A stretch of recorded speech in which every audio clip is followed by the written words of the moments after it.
थेट जाऊया सैफ अली प्रकरणामध्ये अपडेट आता समोर येत आहे।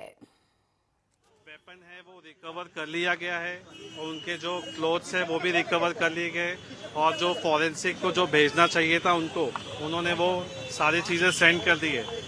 लेकिन जो इन्वेस्टिगेशन के पॉइंट ऑफ व्यू से जो पुलिस कस्टडी मिलनी चाहिए थी, आज कोई सफिशिएंट रीज़न नहीं था पुलिस कस्टडी मिलने के लिए, क्योंकि ऑलरेडी मैंने एक पॉइंट रेज किया है कि weapon recovery accused की presence is not required because if custody is when required when the accused need to be shown something, but already the investigation has been done by the police officer. Just because of the hype, the matter is so hype, it has been taken into the consideration by the court and it has given the 5 days police custody. Sir, सुनावणीच्या दरम्यान आहे ते बूट आणि सिमकार्डचा शोध घेण्यासाठी देखील police कोठडीमध्ये मागण्यात आलेली आहे।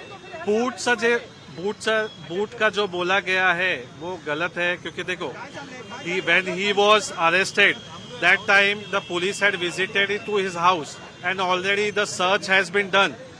During that search entire clothes and every belongings of the accused had been seized and the accused was taken into the interrogation and that time the everything has been seized. Now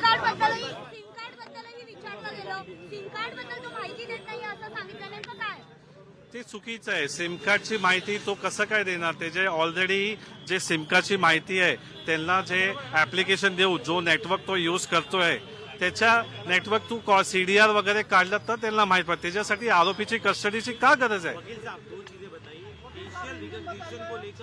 सरकारी पक्ष की तरफ से क्या दलील दी गई?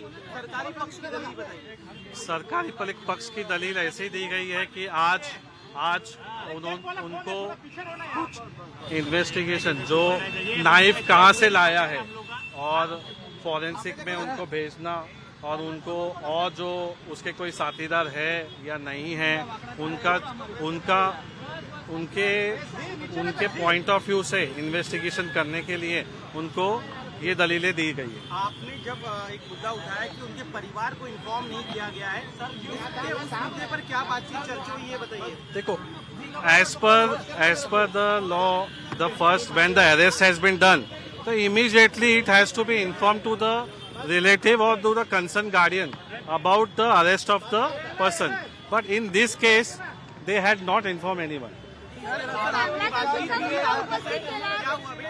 आप जाके क्या उन्होंने इंस्ट्रक्शन? मैंने एक्यूज से अभी बात किया है और वो काफी घबराए हुए हैं।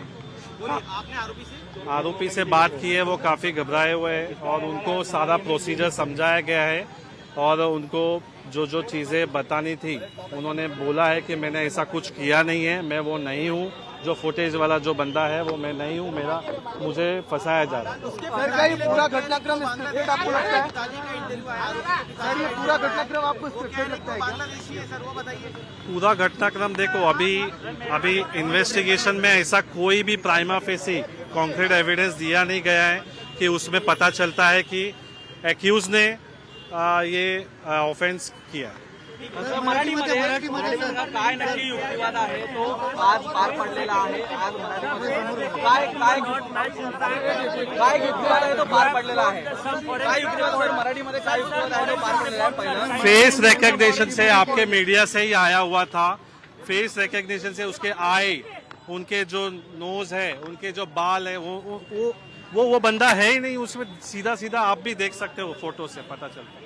सर, मराठीमध्ये सांगा काय नक्की आज युक्तिवाद पार पडलेला आहे? काय बाजू आपण मांडलेली आहे? आज मी कोर्टाला स्पष्ट सांगितलं होतं की आज पोलीस कस्टडीची आरोपीची गरज नाही आहे, कारण पोलीस कस्टडीमध्ये जे आरोपीच्या वेपन आणि जे इन्व्हेस्टिगेशनचा पार्ट होता, जे 5 दिवसामध्ये त्यांनी काय केलं काय नाही केलं त्याच्यामध्ये आपल्याला, पण त्यांनी जे इन्व्हेस्टिगेशन आहे ऑलरेडी ते कम्प्लिटेड आहे। नक्कीच, परंतु या ठिकाणी सिम कार्ड असेल, बूट असेल, या संदर्भात देखील तपासणी करायची, त्यामुळे पोलिसांनी कोठडी मागली। आता तो बूट आहे, तो ज्वेलरी तर नाही आहे, बूट तर कोण लपवून शकत नाही ना। घरच्यांनाही कळवल्याचं तुम्ही युक्तिवाद केलेला, त्याच्याबद्दल काय सांगा? घरच्यांना कळवलं, फॅमिली मेंबरला सांगण्यात आलेलं नाही असं देखील युक्तिवाद? येस, जेव्हा अरेस्ट केला गेलाय, त्याला उचलला गेलाय, तेव्हा त्यांना काय कोणताही इंटिमेशन न करता त्यांना आणला गेलाय आणि येऊन त्यांना असं दाखवलं. सरकारी वकिलांकडून काय जो युक्तिवाद आहे तो करण्यात आला? सरकारी वकीलकडून ते वेपन कुठून आणलंय आणि ते फॉरेन्सिकचा आणि ते बांगलादेशीचा. फेस रिकग्निशनसाठी आहे हे देखील सांगण्यात आलेलं होतं आणि आपण देखील या संदर्भात युक्तिवाद म्हणलं. नक्की काय म्हणणं आहे? फेस रेकग्नेशनमध्ये मला वाटतं आता जे फॉरेन्सिकमध्ये जे पाठवणार आहेत आणि जे त्यांनी रिक्रिएशन केलेले आहेत त्या फॉरेन्सिक आणि ते त्या फेसमध्ये फेस रेकग्निशनचा मॅथड असतो त्या मॅथडप्रमाणे त्यांचे ते नोज आईज आणि आपले जे स्ट्रक्चर जॉ लाईन हे सगळे मॅच करतात. त्या मॅचवरून आपल्याला कळेल की तो आरोपी, कारण एकच सीसीटीव्ही फुटेज आहे 6व्या माळ्यावरचा, बाकी एंटायर बिल्डिंगमध्ये कुठेच सीसीटीव्ही फुटेज नाही आहे. हे अचंबाची गोष्ट आहे. दुसरी गोष्ट, आणि 11 माळा डुप्लेक्स फ्लॅट असून सुद्धा घरात त्याची बायको असून सुद्धा करीना कपूर सुद्धा असून त्याचे फॅमिली मेंबर्स मेड असून सुद्धा त्यांना हॉस्पिटलला अकॉमोडेट नाही केलंय. तो रिक्षाने जातोय अशी ही गोष्ट. आणि मला कोर्टात आज एक मुद्दा मी स्पष्ट मांडलाय की if the offence has been done, if the person Saif Ali Khan has been injured, why he had not called 100 number, why he had not called to the security guard, why he had not called to any concern person, why Kareena Kapoor has not called 1003 or any helpline number. Should immediately the cops should have arrived to the place. त्यांना ते remedy असून सुद्धा नाही घेतलं. आणि delay of 1 hour, there is a delay of 45 minutes, 1 hour, whatever delay, after that the Saif has went to the hospital. That is a very Incident happened at That is 2:30 very AM questionable. and FIR was registered at around 9 AM.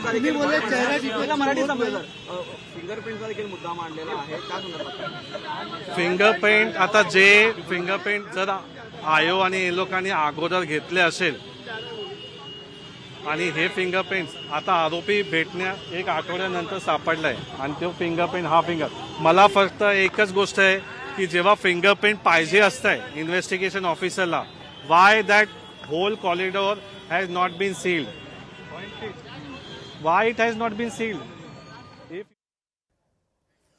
या घडीची सगळ्यात महत्वाची ही बातमी आहे सैफ अली खान हल्ला प्रकरण. आणि या प्रकरणी आता आरोपीला 5 दिवसांची पोलीस कोठडी सुनावण्यात आलेली आहे.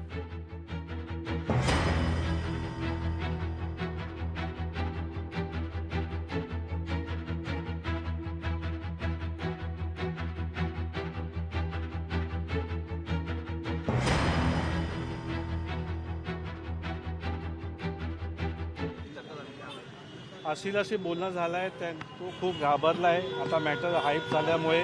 दुसरी गोष्ट त्यांनी सांगितलंय की माझं असं काही नाही आहे उद्देश, मी काय केलं नाही आहे, मी असं काही नाही, मला याच्यामध्ये फसवलं गेलं. त्याच्या वडिलांचं देखील म्हणणं आहे की तो व्यक्ती आहे तो माझा मुलगा नाही आहे, ते देखील सुप्रीम कोर्टामध्ये वडिलांसुद्धा त्यांनी बोललाय, वडिलांशी पण बोलणं झालंय. तो बोलतोय की माझा तो नाही आहे. जर त्याचे लहानपणाचे पण फोटो बघितले आपण तर तो फोटो आणि हा फोटो पण मॅच होणार नाही, हे पण फोटो मॅच होणार. I'm being joined by Sandeep Sher, Thane दल. आरोपीला 5 दिवसांची पोलीस कोठडी सुनावण्यात आलेली आहे. या प्रकरणी मात्र पोलीस कोठडीची गरज नाही असा कोर्टात आता आरोपीच्या वकिलांकडून युक्तिवाद सुद्धा करण्यात आलेला आहे. आणि त्याहून महत्त्वाचा मुद्दा म्हणजे सीसीटीव्हीत दिसणारी ती व्यक्ती आणि पकडण्यात आलेली व्यक्ती यात बराच फरक आहे. आरोपीच्या सांगण्यानुसार आपल्याला फसवलं जात आहे अशी माहिती आरोपीच्या वकिलांनी प्रसार माध्यमांना आता दिलेली आहे.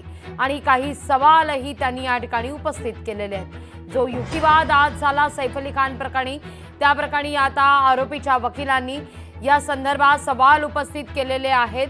जर फिंगरप्रिंट्सच घ्यायचे होते तर हा सगळा परिसर मात्र सील का करण्यात आला नाही, हा मुद्दा आरोपीच्या वकिलांनी कोर्टात उपस्थित केलेला आहे. घटना झाल्यानंतर 108 क्रमांकाला 100 क्रमांकाला फोन का करण्यात आलेला नाही, हाही मुद्दा आरोपीच्या वकिलांकडून उपस्थित करण्यात येतोय.